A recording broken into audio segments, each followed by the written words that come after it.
Αυτή η φωτογραφία που βλέπετε είναι γνωστή, πιστεύω ότι σας είναι γνωστή. Είναι η Ακρόπολη, είναι η Τνίκα, είναι το μέρος όπου μίλησε ο Απόστολος Παύλος. Και το θέμα μας σήμερα είναι αποκάλυψη ή θρησκεία. Άραγε τι απαντάμε σε αυτό το ερώτημα? Η χριστιανική πίστη, η πίστη μας είναι αποκάλυψη ή είναι θρησκεία? Η απάντηση είναι ότι η χριστιανική πίστη δεν είναι θρησκεία. Η χριστιανική πίστη είναι αποκάλυψη. Εδώ ο Απόστολος Παύλος στην Αθήνα είχε μία εμπειρία, η οποία εμπειρία θα δούμε σήμερα όπως διαβάσαμε στο ανάγνωσμα και από την οποία και αυτός διδάχτηκε, αλλά μας άφησε και σε εμάς τα συμπεράσματά του μέσα στο λόγο του. Στην Τνίκα, όταν ανεβείτε, και πιστεύω ότι όλοι έχετε ανέβει, εκεί στο σημείο που ο Απόστολος Παύλος μίλησε υπάρχει αυτή η πινακίδα. Είναι τα λόγια από τις πράξεις των Αποστόλων, 17 κεφάλαιο 22 έως 31 εδάφιο. Είναι όλη η ομιλία του Απόστολου Παύλου από αυτό το σημείο. Αυτό το σημείο λεγόταν Άριος Πάγος. Και όπως διαβάσαμε σήμερα στο ανάγνωσμα, εδάφιο 26, πράξεις Αποστόλων κεφάλαιο 17 εδάφιο 26, σελίδα 980, διαβάσαμε και έκαμε εξ ενός αίματος πανέστηνος ανθρώπων. Αυτός είναι ο Κύριος μας, ο Δημιουργός. Και αυτά τα είπε ο Απόστολος Παύλος εδώ στους Αθηναίους. Και έκανε τους ανθρώπους να κατοικήσουν εφόλου του προσώπου της γης. Και όχι ο καθένας όπου ήθελε, αλλά όπου αυτός είχε διορίσει. Και διόρισε τους προδιατεταγμένους καιρούς και τα οροθέσια της κατοικίας αυτών. Και ήθελε οι άνθρωποι να ζητούν και να βρουν τον Κύριο. Ίσως δυνατώσει να ψηλαφίσω σε Αυτόν και να έβρω σε Αυτόν. Και προσθέτει ο Απόστολος Παύλος, αν και ο Κύριος δεν είναι μακριά από ενός εκάστου ημών, διότι εν αυτό ζώμεν και κινούμεθα και υπάρχομεν. Πάρα πολύ μεγάλη είναι αυτή η κουβέντα την οποία είπε ο Απόστολος Παύλος. Μέσα στον Θεό ζούμε και κινούμεθα και υπάρχουμε. Ναι, μέσα στο Άγιο Πνεύμα, μέσα στον Θεό ζούμε. Και το πρόβλημα για τον άνθρωπο είναι ότι είναι μέσα στον Θεό, αλλά ο Θεός δεν είναι μέσα του. Καθώς και την στον ποιητό σας είπαν, διότι και γένος είμαι θα τούτου. Γένος λοιπόν όντες του Θεού. Δεν πρέπει να νομίζουμε τον Θεό ότι είναι όμοιος με χρυσό ή άργυρο ή λίθον και χαραγμένα διατέχνης και επινίας ανθρώπων, όπως τα έβλεπε εκεί που τα είχαν οι αρχαίοι Αθηναίοι. Αμέσως πρόσθεσε ο Απόστολος Παύλος την καλοσύνη και τη Χριστότητα του Θεού, λέγοντας τους καιρούς λοιπόν της αγνίας παραβλέψας ο Θεός τώρα παραγγέλει σε όλους τους ανθρώπους πανταχού οπουδήποτε της γης και σε εσάς να μετανοώσει. Γιατί προσδιορίσε η μέρα στην οποία πρόκειται να κρίνει την οικουμένη με δικαιοσύνη, διανδρός τον οποίον διόρισε και έδωκε εις πάντας βεβαίωση περί τούτου, αναστήσας αυτόν εκ νεκρών. Τα εδάφια 26 έως 31, το ανάγνωσμα που διαβάσαμε. Ο Απόστολος Παύλος ήταν ένας άνθρωπος που είχε πολύ μελετήσει και σπουδάσει, όπως μας λέγει το Ταλμούδ. Ήταν γνώστης της ελληνικής φιλολογίας και της φιλοσοφίας και μάλιστα άριστος γνώστης. Στα λόγια τα οποία είπε πριν, χρησιμοποίησε το στίχο που έγραψε ο Άρατος ο Σολές από την Κιλικία, τον 3ο αιώνα π.Χ. Όταν είπε, όπως μερικοί από τους ποιητές σας είπαν, αυτός ο Άρατος είχε πει, διότι και γένος είμεθα τούτου. Και το χρησιμοποίησε ο Απόστολος Παύλος για να τους πει, αφού λοιπόν είμαστε γένος του Θεού, γένος θα πει, έχουμε συγγένεια με τον Θεό. Δεν πρέπει να νομίζουμε τον Θεό λοιπόν ότι είναι είδωλο, χρυσό, άργυρος, λίθος, αγάλματα, διατέχνης και επινίας ανθρώπων. Αυτό ήταν πάρα πολύ ανατρεπτικό για τους Αθηναίους. Και οι Αθηναίοι το θεώρησαν ότι αυτός ο πλάνος έρχεται να πολεμήσει τους θεούς τους. Γι' αυτό ο Απόστολος Παύλος επιχείρησε στον Άριο Πάγο να αποδυναμώσει την προσπάθεια των Ελλήνων, να του προσάψουν την κατηγορία ότι είναι εχθρός των θεών τους. Γι' αυτό την ομιλία του, όπως διαβάζουμε, ξεκίνησε πρώτα με κολακευτικά λόγια. Στο εδάφιο 22 διαβάζουμε, κατά πάντα σας βλέπω εις άκρον θεολάτρας. Και προσθέτει στη συνέχεια, αυτόν λοιπόν τον άγνωστο Θεό που είδα ότι έχετε ένα βωμό που τον αφιερώνετε στον άγνωστο Θεό, αυτόν λοιπόν τον άγνωστο Θεό, αυτόν τον Θεό τον οποίο εσείς τον λατρεύετε χωρίς να τον γνωρίζετε, αυτός ο Θεός δεν είναι μακράν από ενός εκάστου ημών. Γιατί εν αυτό ζώμεν και κινούμεθα και υπάρχομεν. Λόγια πολύ συνταρακτικά στα αυτιά των φιλοσόφων της Αθήνας. Εστίασε δηλαδή ο Απόστολος Παύλος στην προσπάθεια των Αθηναίων να βρουν και να ψηλαφίσουν τον Θεό. Οι Αθηναίοι έκαναν τα πάντα για να ζητούν, να βρουν τον Θεό. Και ο Απόστολος Παύλος το ανέφερε αυτό, ότι ο Θεός κάνει τους ανθρώπους να ζητούν τον Κύριο. Ίσως δυνηθώσει να ψηλαφίσω σε Αυτόν και να τον έβρώσει. Ο Απόστολος Παύλος λοιπόν στο δεύτερο αυτό ιεραποστολικό ταξίδι, μετά από τη Μακεδονία, όπως βλέπουμε εδώ στο χάρτη, κατέβηκε στην Αθήνα. Και στην Αθήνα είχε αυτή την εμπειρία την οποία διαβάσαμε στο 17 κεφάλαιο πράξης των Αποστόλων. Είχε να αντιμετωπίσει τους σοφούς και τους φιλοσόφους της Αθήνας, οι οποίοι έψαχναν να ψηλαφίσουν τον Θεό. Αλλά όμως ο Απόστολος Παύλος στη συνέχεια πήγε στην Κόρινθο και μετά από την εμπειρία την οποία είχε από την Αθήνα, όταν έγραψε την πρώτη Κορινθίους επιστολή στους Κορίνθιους, τους οποίους πάρα πολύ τους αγάπησε και εργάστηκε εκεί πάρα πολύ σπουδαία, όταν έγραψε την πρώτη Κορινθίους επιστολή στο δεύτερο κεφάλαιο, ο Απόστολος Παύλος είπε λόγια τα οποία είναι διαφορετικά από τον τρόπο με τον οποίο μίλησε στους Αθηναίους. Εγώ αδελφοί, όταν ήρθαν προς εσάς, ήρθαν ουχήνε η παροχή λόγου εις σοφίας. Είναι πρώτη Κορινθίους επιστολή, δεύτερο κεφάλαιο, εδάφιο 1 και 2. Ήρθαν προς εσάς κηρύττων την μαρτυρία του Θεού. Μαρτυρία του Θεού σημαίνει αυτό το έργο που ο Θεός κάνει μέσα μου και μέσα από μένα μιλάει. Εγώ λοιπόν ήρθα σε εσάς όχι με υπεροχή λόγου ή σοφία, όπως αισθανόταν όταν ήταν πάνω στον Άριο Πάγο, όταν ήταν ανάμεσα στους φιλοσόφους της Αθήνας.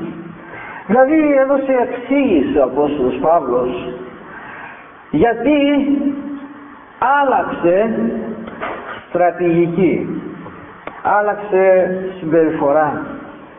Στο δεύτερο εδάφιο λέει, αποφάσισα να μην εξέβρω μεταξύ σας άλλο τι, ημί Ιησούν Χριστόν και τούτον εσταυρωμένον. Αποφάσισα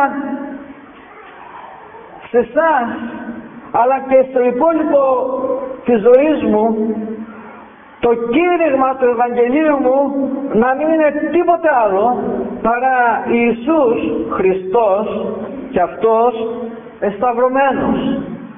Γιατί πάνω στο σταυρό γνωρίζουμε την αγάπη του Χριστού που πέθανε για μας, και αυτή η αγάπη αγγίζει την καρδιά μας, και αυτή η αγάπη θέλει ο Χριστός να γίνει μαρτυρία μέσα από τη ζωή μας. Γι' αυτό ο Απόστολος Παύλος εξήγησε στους Κορινθίους το πώς το έκανε. Ήρθα σε εσάς με ασθένεια, ήρθα σε εσάς χωρίς να στηρίζομαι στις δικές μου δυνάμεις, αυτό θα πει ασθένεια. Ήρθα σε εσάς με φόβο, ήρθα σε εσάς με τρόμο πολύ, γιατί κατάλαβα ότι αυτό το έργο είναι ένα έργο το οποίο το κάνει ο Θεός και χρησιμοποιεί εμένα. Είναι ένα έργο το οποίο το κάνει ο Θεός με τη δύναμή Του μέσα στις καρδιές των ανθρώπων. Ανάβει φωτιά καθώς τους αγγίζει και γεννιέται η πίστη. Και ήθελα η πίστη σας να είναι μια πίστη, όχι πίστη φτιαγμένη με σοφία ανθρώπινη, αλλά μια πίστη με τη δύναμη του Θεού, λέει στο 5 εδάφιο. Ο Απόστολος Παύλος λοιπόν δοκίμασε δύο στρατηγικές. Ας τις δούμε αυτές τις δύο στρατηγικές. Ας δούμε αυτές τις στρατηγικές που τις δοκίμασε ο Απόστολος Παύλος και το τι αποφάσισε. Αποφάσισε ότι ο λόγος μου και το κήρυγμά μου δεν έγιναν με καταπιστικούς λόγους ανθρωπίνης σοφίας, αλλά έγιναν με απόδειξη πνεύματος και δυνάμεως. Ο λόγος και το κήρυγμά μου δεν είχαν ένα σκοπό να πείσουν στο μυαλό σας ότι αυτός είναι ο Θεός, αλλά ο λόγος και το κήρυγμά μου ήταν να νιώσετε μέσα στην καρδιά σας τη δύναμη του Κυρίου, κάνοντάς σας μαρτυρία τι έχω νιώσει από τον Κύριο εγώ. Αυτές λοιπόν οι δύο στρατηγικές είναι που περιγράφονται τόσο καθαρά στο Λόγο του Θεού. Δύο στρατηγικές τις οποίες ο Απόστολος Παύλος τις δοκίμασε, μία στην Αθήνα και την άλλη στην Κόρινθο, και αποφάσισε να μην ξανακολουθήσει αυτή τη στρατηγική που ακολούθησε στην Αθήνα, αλλά να ακολουθήσει τη στρατηγική της Κορίνθου. Δύο στρατηγικές οι οποίες έχουν να κάνουν πώς βλέπουμε την πίστη μας. Είναι η πίστη μας μια θρησκεία? Η λέξη θρησκεία είναι μια ελληνική λέξη.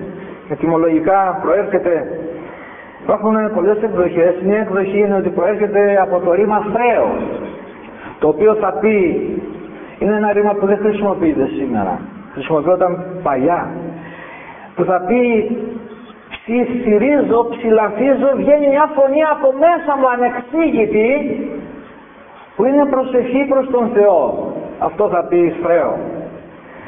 Γι' αυτό και άνθρωπος είναι από το άνω, από το θρέο και από το όπα, όψη, που σημαίνει ο άνθρωπος είναι φτιαγμένος να κοιτάζει προς τα πάνω και να βγαίνει μέσα από την καρδιά του, μέσα από την καρδιά του μια ομιλία προς τον Θεό που απεικονίζεται στο πρόσωπό του. Αυτό είναι θρησκεία. Η άλλη εκδοχή είναι ότι προέρχεται από το ρήμα θρήσκο. Θρήσκο θα πει σκέπτομαι, επεξεργάζομαι στο νου μου, ψάχνω, ψηλαφίζω να βρω. Αυτή η έννοια είναι αυτή που οδήγησε στο να βγει αυτή η λέξη, η θρησκεία. Γιατί η θρησκεία είναι το αποτέλεσμα της διεργασίας ενός ψαξίματος που γίνεται με το μυαλό του ανθρώπου και με τις αισθήσεις του. Ενώ αποκάλυψη, την ξέρουμε αυτή τη λέξη τι θα πει, είναι κάτι κρυμμένο το οποίο φανερώνεται. Είναι καλυμμένο και αποκαλύπτεται. Έχουμε λοιπόν δύο στρατηγικές που στην πραγματικότητα αυτές οι δύο στρατηγικές σημαδεύουν και τον τρόπο με τον οποίο εμείς ενεργούμε στη ζωή μας καθώς ζούμε, ή ο τρόπος με τον οποίο κάνουμε τον Ευαγγελισμό, το ιεραποστολικό έργο του Κυρίου, όπως ο Απόστολος Παύλος χρησιμοποίησε τη θρησκεία, τον τρόπο δηλαδή της θρησκείας στον Άριο Πάγο, αλλά χρησιμοποίησε τον τρόπο της αποκάλυψης που είναι ο αληθινός στην Κόρινθο. Δύο στρατηγικές εντελώς διαφορετικές.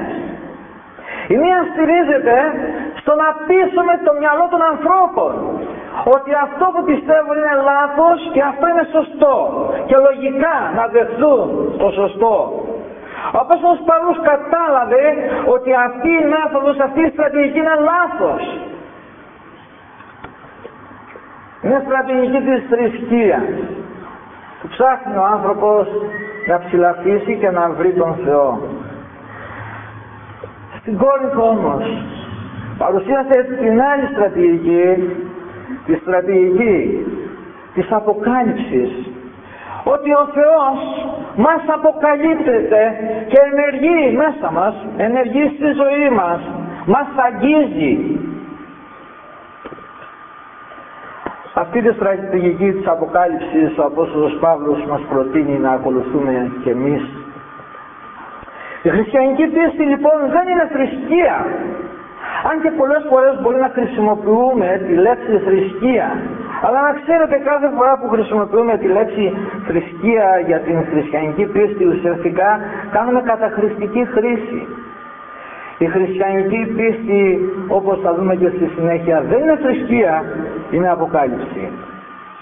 Οι δύο αυτές στρατηγικές που δείχνουν παράλληλα τη διαφορά των θρησκειών, όλων των θρησκειών και της χριστιανικής πίστης, είναι ανάγκη να νιώσουμε σε τι διαφέρουν και να αποφασίσουμε τι πρέπει να κάνουμε στη ζωή μας, στον Ευαγγελισμό των νέων ψυχών, στην ιεραποστολική μας δράση. Σε αυτή την εικόνα βλέπετε όλα αυτά τα σύμβολα κάτω αριστερά είναι τα σύμβολα των θρησκειών. Όχι, η χριστιανική πίστη δεν είναι μία από αυτές. Αυτές όλες είναι θρησκείες, αλλά η χριστιανική πίστη είναι αποκάλυψη, δεν είναι θρησκεία. Τι είναι θρησκεία? Ο άνθρωπος προσπαθεί να βρει τον Κύριο. Ζητεί να εντοπίσει από πού πηγάζει η δύναμη. Ψάχνει με το μυαλό του, ψάχνει με τις αισθήσεις του. Ψάχνει στο σκοτάδι. Ψηλαθεί με τις νοητικές και σωματικές αισθήσεις του να βρει τον Κύριο. Όταν τον βρίσκει, όταν νομίζει ότι τον βρίσκει, βρίσκει ανεξήγητα γι' αυτό σημεία εκπόρευσης της δύναμης, τότε αυτά τα ονομάζει θεούς.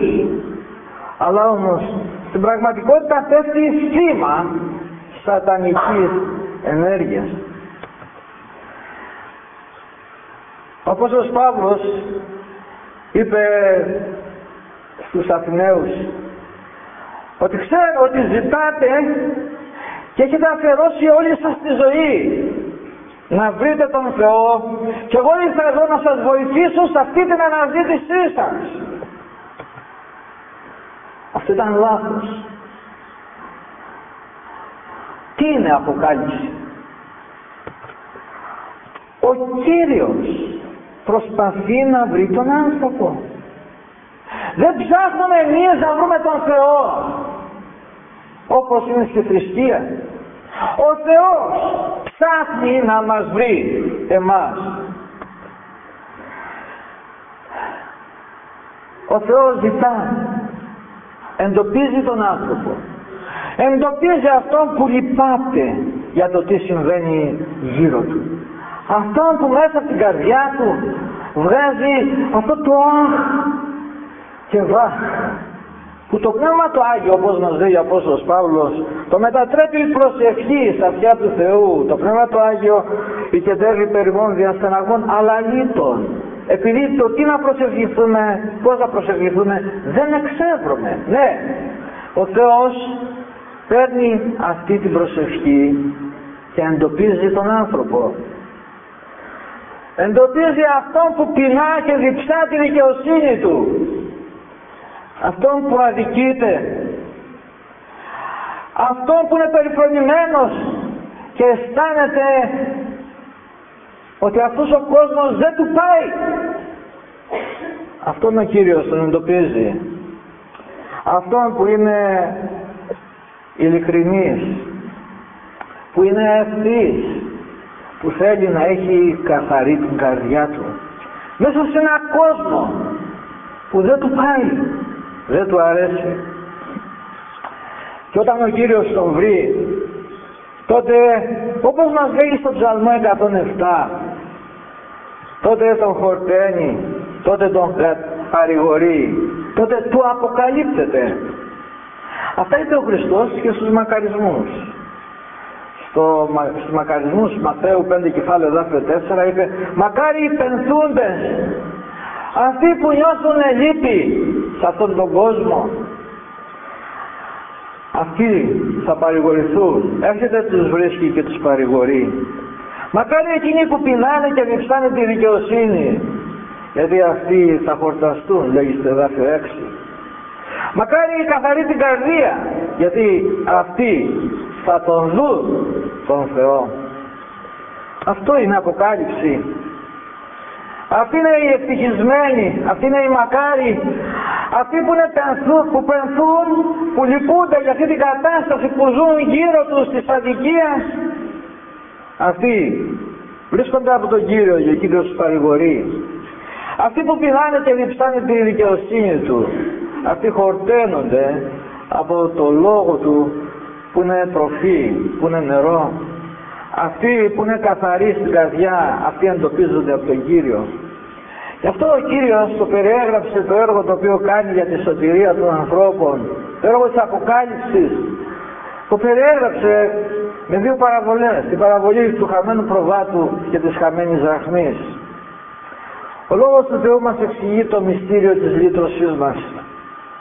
Μας λέει ότι ο καλός ποιμένας υπάγει ζητών το απολωλός, κατά Λουκά Ευαγγέλιο 15, εδάφιο 4 και 5. Και όταν το βρίσκει, ευρών αυτό βάλει επί τους ώμους αυτού, χαίρεται.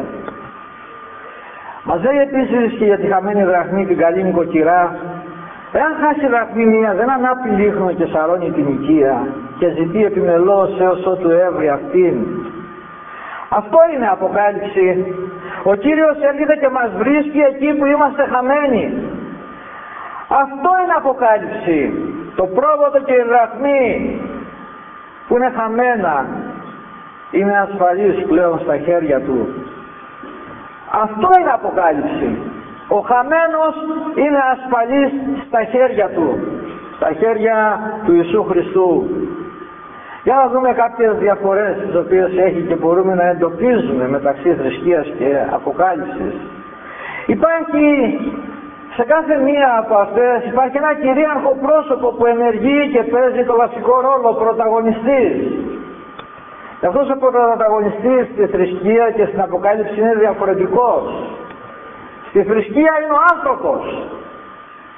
Αυτός ψάχνει να βρει το Θεό. Στην αποκάλυψη είναι ο Κύριος.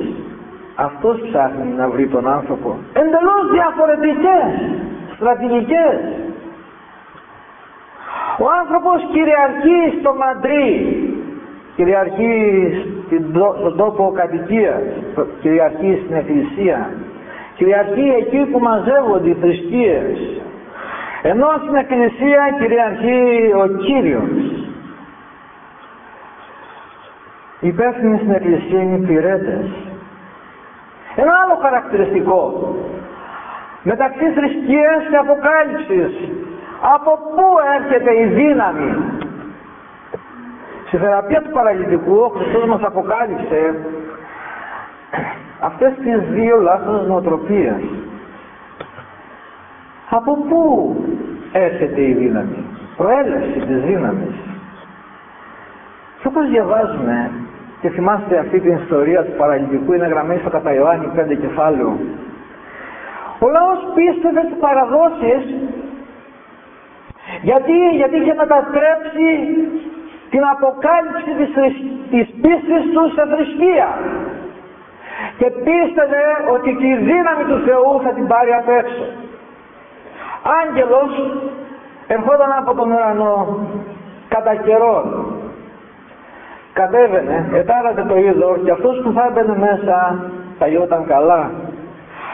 Είναι λογική κρίκη οι οποίοι είναι σωστοί όλοι εκτός από τον τελευταίο. Γιατί πράγματι η δύναμη έρχεται με απόφαση από πάνω, από τον Κύριο. Ναι, άγγελος αυτό έδειχνε. Κατά καιρό σημαίνει ότι η δύναμη έρχεται όποτε ο Κύριος θα αποφασίσει. Ναι, σωστό. Τότε ο Κύριος κατέβαινε και ερχόταν σε επικοινωνία με τους ανθρώπους. Ο τρίτος κρίκος, σωστό. Ο τέταρτος κρίκος έλεγε ότι ο Θεός δίνει ένα ορατό σημάδι της δύναμής του. Αυτό εν μέρει σωστό. Και ο τελευταίος κρίκος, ο λάθος κρίκος, όποιος θα έμπαινε μέσα, αυτός θα έπαιρνε τη δύναμη που είχε μπει μέσα στο ταραγμένο νερό. Αυτή ήταν θρησκεία. Στη θρησκεία η δύναμη έρχεται απ' έξω και μπορεί να μετατρέψουμε τη χριστιανική μας πίστη σε θρησκεία πολύ εύκολα, παίρνοντας τη Θεία Κοινωνία και νομίζοντας ότι αυτό το οποίο παίρνουμε έχει τη δύναμη του Θεού και θα το βάλουμε μέσα, αυτό θα μας αγιάσει και εμείς θα γίνουμε Άγιοι. Ναι, και σήμερα εμείς μπορούμε να μετατρέψουμε την πίστη μας σε θρησκεία, αλλά η χριστιανική πίστη είναι αποκάλυψη. Ο Λόγος του Θεού που μένει μέσα μας δίνει τη δύναμη και έχει πάρα πολύ μεγάλη διαφορά. Πιστεύουμε στο Λόγο Του και παίρνουμε τη δύναμή Του. Πνευματική παραλυσία στο λαό Ισραήλ, 38 γενιές από τη φυλή του, από τον Ιούδα και μετά μέχρι τον Χριστό, 38 ολόκληρες γενιές. Πνευματική παραλυσία στο λαό του Ισραήλ, γιατί πίστευε ότι λαμβάνει τη δύναμη με εξωτερικά μέσα, όπως τα έθνη. Άλλαξε την πίστη του και έγινε πνευματικά παράλυτος. Θεραπεία δίνει μόνο ο Λόγος του Θεού μέσα από την καρδιά μας και τίποτε άλλο. Γι' αυτό ο Χριστός πλησίασε τον παραλυτικό. Ο Θεός αποφάσισε, ο Ιησούς, ο Θεός αποφάσισε πότε και πήγε, τον πλησίασε και τον ρώτησε. Όλοι οι κρίκοι, όπως και αντίστοιχα, σωστοί, τον ρώτησε, του είπε, θέλεις να γίνεις καλά? Και αυτός είπε ναι, και του είπε σήκω. Του δημιούργησε μια ταραχή στο μυαλό του. Το Πνεύμα το Άγιο τον προκάλεσε να δεχτεί το Λόγο του Θεού, να πιστέψει στο σήκω. Και αυτός πίστεψε και έγινε καλά. Κοιτάξτε ποια είναι η διαφορά της θρησκείας και της αποκάλυψης. Πόσοι άνθρωποι είναι εγκλωβισμένοι στη θρησκεία. Ένας κίνδυνος που μπορεί να εγκλωβίσει ακόμα και εμάς σήμερα. Θρησκεία, η δύναμη έρχεται απ' έξω. Αποκάλυψη, η δύναμη έρχεται από μέσα. Ένα άλλο σημείο μεταξύ θρησκείας και αποκάλυψης. Έχει ο άνθρωπος δύναμη? Πού είναι η πηγή της δύναμης? Η θρησκεία και η Αποκάλυψη εντελώς διαφορετικές θεωρήσεις. Η θρησκεία λέει ναι, ο άνθρωπος έχει δύναμη. Η Αποκάλυψη λέει όχι, ο άνθρωπος δεν έχει δύναμη. Η θρησκεία λέει χρειάζεται να αφυπνίσουμε τη δύναμη που κοιμάται. Αυτά λέει όμως ο Ινδουισμός. Αυτά λένε όλες οι ανατολικές θρησκείες. Αυτά όμως μπορεί να λέμε και εμείς χωρίς να το καταλαβαίνουμε, όταν λένε ότι κάνοντας αυτό εμείς θα βοηθήσουμε το σώμα μας, το μυαλό μας να καταλάβει, να κάνει, να δείξει. Όχι. Η χριστιανική πίστη στην Αποκάλυψη κατοικεί μέσα μας ο Θεός, ο Λόγος Του μέσα μας, τη δύναμή Του. Ο Ιησούς Χριστός είναι ο Λόγος του Θεού. Και ο Ιησούς Χριστός όταν κατοικεί μέσα μας είναι η δύναμή μας. Αυτή είναι η Αποκάλυψη. Άλλο σημείο διαφοράς μεταξύ Αποκάλυψης και θρησκείας που έχει να κάνει μεταξύ της δημιουργίας της πίστης και τι είναι γνώση. Σχέση γνώση και πίστη. Τεράστια διαφορά μεταξύ θρησκείας και Αποκάλυψης. Στη θρησκεία πρώτα γνωρίζεις και μετά πιστεύεις, όπως γίνεται στα πανεπιστήμια. Και έτσι αναπτύχθηκαν από την Ανατολική Ρωμαϊκή Χριστιανική Εκκλησία τα πανεπιστήμια μέσα στα μοναστήρια και θεολογικές σχολές για να γνωρίσουν και να πιστέψουν. Αλλά όμως η χριστιανική πίστη είναι κάτι εντελώς διαφορετικό.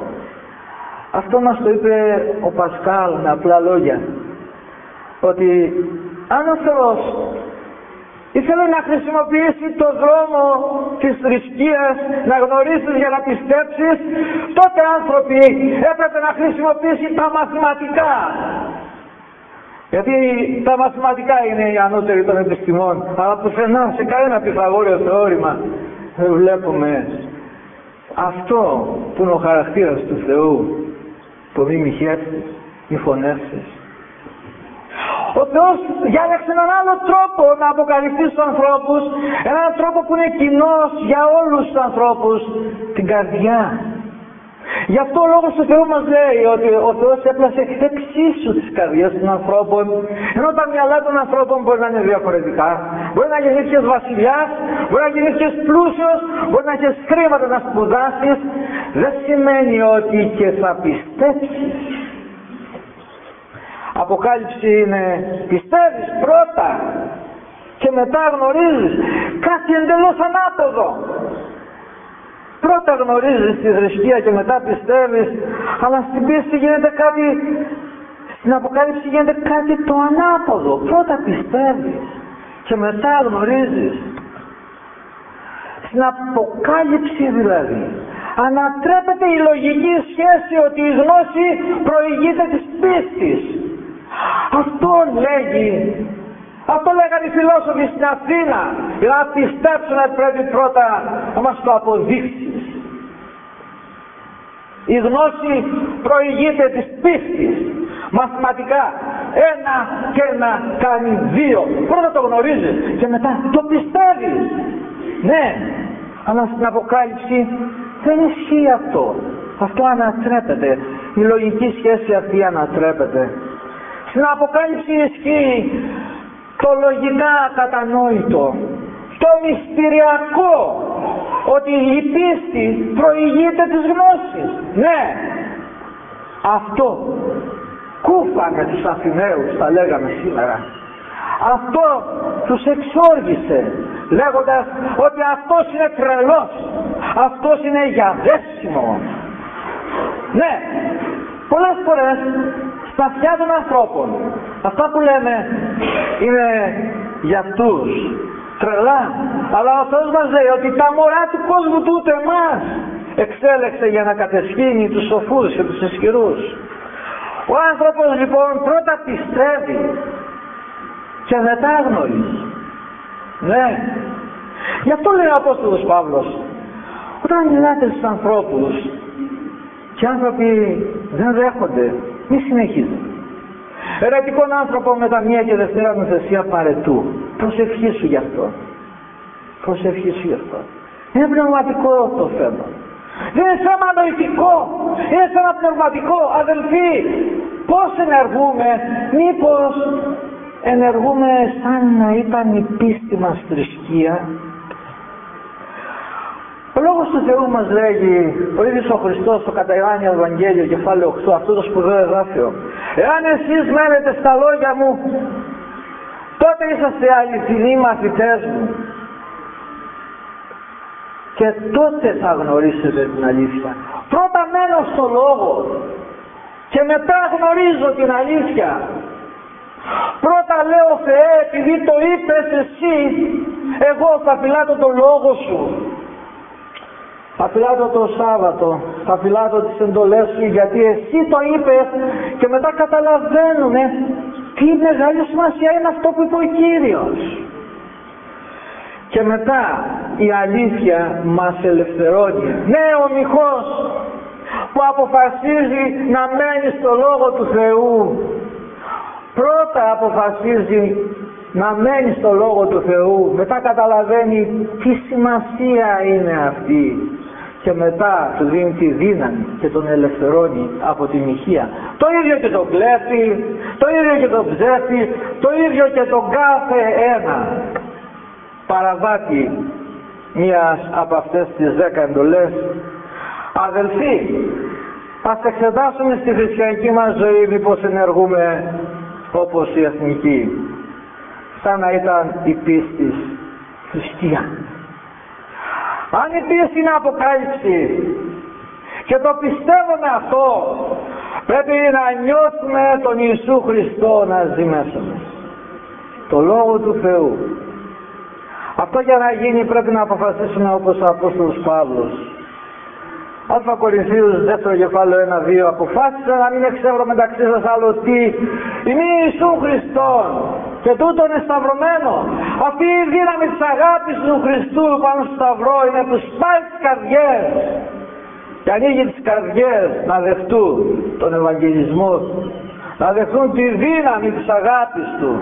Αυτή την αγάπη που τη διψάνε, την πεινάνε και δεν τη βρίσκουν στον κόσμο. Και ο Παύλος ένιωσε την αποκάλυψη του μυστηρίου του Χριστού. Στην Εφεσίους επιστολή, γράφει 3, λέει ότι ο Θεός δια αποκαλύψεως εφανέρωσε σε με το μυστήριο. Ναι, αυτό είναι το μυστήριο. Ναι, μας ρωτάνε οι άνθρωποι, έχετε μυστήρια? Δεν έχουμε μυστήρια, έχουμε ένα μυστήριο, ότι ο Λόγος κατοικεί μέσα μας και μέσα από μας μιλάει. Και λέει ο Απόστολος Παύλος, ζητάτε δοκιμή του διεμού λαλούντος Χριστού. Αν αυτά που σας λέω είναι λόγια του Χριστού, να τα εξετάζετε και αν δεν δέχεστε ό,τι σας λέω. Λέει ο ίδιος ο Απόστολος Παύλος για τον εαυτό του. Και λέει ότι ο Θεός εφανέρωσε σε μένα αυτό το μυστήριο. Αυτό το μυστήριο που αποφασίζω να μείνω στο Λόγο και ο Λόγος μένει μέσα μου και τότε το γνωρίζω και με ελευθερώνει. Αυτό είναι το μυστήριο της χριστιανικής πίστης. Όπως λέει ο Απόστολος Παύλος, το μυστήριο της ευσεβίας είναι μέγα. Ο Θεός εφανερώθη εν σαρκή. Όπως ο Χριστός συνελήφθη δια του Πνεύματος του Αγίου στην κοιλιά της Μαρίας, επειδή το είπε ο Θεός δια του Αγγέλου, έτσι ο Λόγος του Θεού μέσα μας μορφοποιεί τον καινούριο άνθρωπο. Αυτό είναι το μυστήριο της χριστιανικής πίστης. Και ο Απόστολος Παύλος αξιολόγησε ότι πρέπει πολλά πράγματα να τα αλλάξει στη ζωή του, να τα επαναπροσδιορίσει. Πολλά πράγματα είναι άχρηστα και πρέπει να τα πετάξει. Πολλά πράγματα πρέπει να τα αλλάξει. Πολλά πράγματα πρέπει να τα αντικαταστήσει. Φιλιππεσίους 3 κεφάλαιο εδάφιο 7 και 8 λέει, εκείνα που ήταν για μένα κέρδη, αυτά άλλαξα χαρακτηρισμό μέσα μου, τα ονομάζω πλέον σημεία δια των Χριστών. Μάλιστα δε και νομίζω τα πάντα ότι είναι ζημία δια το έξοχο της γνώσεως του Ιησού Χριστού του Κυρίου μου. για τον οποίον Ιησού Χριστό αποφάσισα και ζημιώθη τα πάντα, και εξαιτίας του Ιησού Χριστού λογίζομαι ότι είναι τα πάντα σκύβαλα, σκουπίδια, για να κερδίσω τον Χριστό. 8 εδάφιο στο 3ο κεφάλαιο. Αδελφοί, είναι μεγάλη αλήθεια ότι κανένας από εμάς δεν είναι εδώ τυχαία. Κανένας δεν είναι εδώ επειδή αυτός έψαξε και βρήκε το Θεό. Ο Κύριος μας έφερε όλους εδώ. Ο Κύριος μας έφερε για να μας ελευθερώσει από τις ανάγκες μας, όπως λέει στο Ψαλμό 107. Ο Κύριος είναι την περιπλάνησή μας. Ο Κύριος μας έφερε σε πολυκατοίκηση στην Εκκλησία. Ο Κύριος είναι την πείνα και τη δίψα μας και μας τρέφει με το Λόγο Του, που είναι ο άρτος της ζωής και το νερό της ζωής. Ο Κύριος μας έφερε εδώ για να μας αποκαλύψει τα σχέδιά Του από τώρα στην αιωνιότητα. Από τώρα και για την αιωνιότητα. Θέλει να μας σώσει, αλλά θέλει και με εμάς να σώσει άλλες ψυχές. Και αυτό το ένιωσε ο Απόστολος Παύλος πολύ καλά και είπε στους Κορινθίους: ήρθα προς εσάς με ασθένεια, φόβο, με αδυναμία. Αισθάνθηκα ότι αυτό το έργο είναι θεϊκό, δεν είναι έργο που θα το κάνω εγώ. Δεν είναι έργο που θα το κάνω με επιχειρηματολογία, αλλά είναι ένα έργο το οποίο θα το κάνει ο Θεός, όχι στο μυαλό σας, αλλά στην καρδιά σας. Γι' αυτό ήρθα με φόβο. Αρχή σοφίας ο Λόγος του Θεού μας λέει ότι είναι φόβος Κυρίου. Με αυτό το φόβο ήρθα, το φόβο του Κυρίου. Αυτός ο φόβος ακτινοβολούσε από τον Απόστολο Παύλο και μετέβηκε στους άλλους φόβο για το Λόγο του Θεού.